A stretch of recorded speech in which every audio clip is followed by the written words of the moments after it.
არსებობს საქართველოს მთავრობის სტრატეგია ევროინტეგრაციის საკითხთა კომუნიკაციისა და ინფორმაციის შესახებ 2014-2017 წლებისთვის, რომლის ერთ-ერთ ამოცანას წარმოადგენს მოსახლეობისთვის, განსაკუთრებით კი რეგიონში მცხოვრები მოქალაქეებისთვის ობიექტური, ადვილად ხელმისაწვდომი და მარტივად გასაგები ინფორმაციის მიწოდება.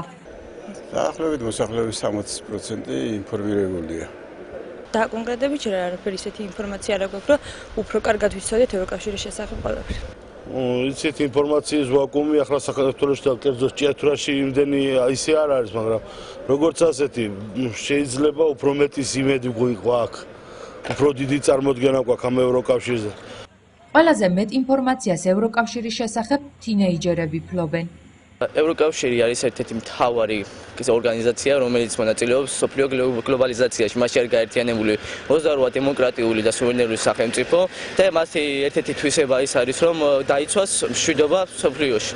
ეს არის გაერთიანება ამ დიდი სახელმწიფოებისა და ძირითადად მათ აქვთ ერთი ვალუტა. ევროკავშირის ქვეყნებს შორის არსებობს უვიზო მიმოსვლა და ეს ქვეყნები არიან ძალიან დიდი და განვითარებული ქვეყნები.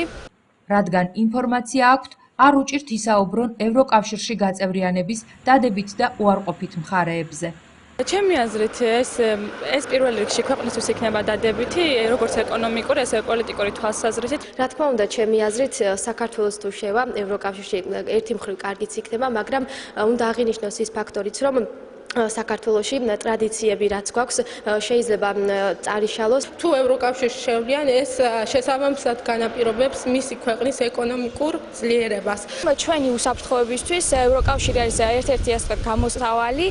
ჩემი აზრით ეს ძალიან კარგი იქნება, იმიტომ რომ ჩვენ მასში შეშლის შემდეგ გვექნება გარანტია იმის, რომ ვიქნებით დაცული. მე მივესალმები საქართველოს ევროკავშირში გაწევრიანებას, რადგან გაიზრდება ჩვენი ეკონომიკის წვრილი.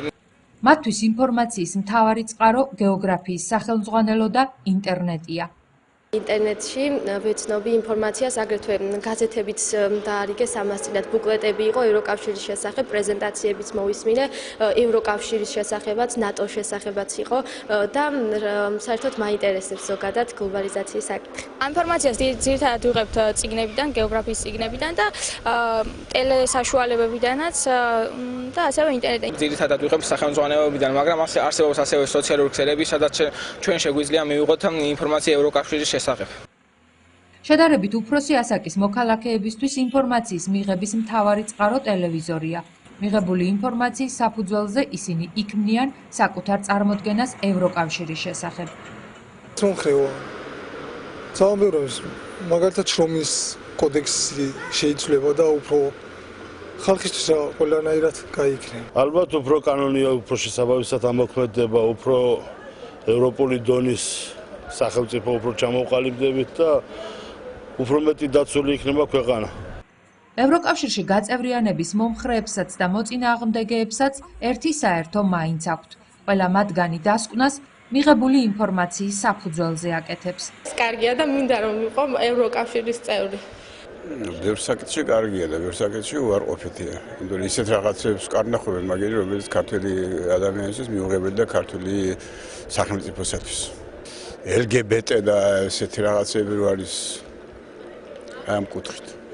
ევროკავშირში გაერთიანება საქართველოს ერთ-ერთი უდიდესი მიღწევა იქნება, მაგრამ ველოდებით, რა ვიცი, ნახოთ, დიდი იმედი მაქვს, რომ მიგვიღებენ ევროკავშირში. საქართველოს მთავრობის სტრატეგიაში მკაფიოდაა გაწერილი სამუშაოები. მაგალითად, ისეთი პროგრამები, რომლებიც უნდა მოიცავდეს ევროინტეგრაციის კონკრეტულ საკითხებს, პირდაპირ ან ირიბად უკავშირდებოდეს ქვეყნის ევროკავშირში ინტეგრაციას. ჭიათურაში მცხოვრები მოქალაქეებისთვის ეს პროგრამები ჯერ ხელმისაწვდომი არ არის.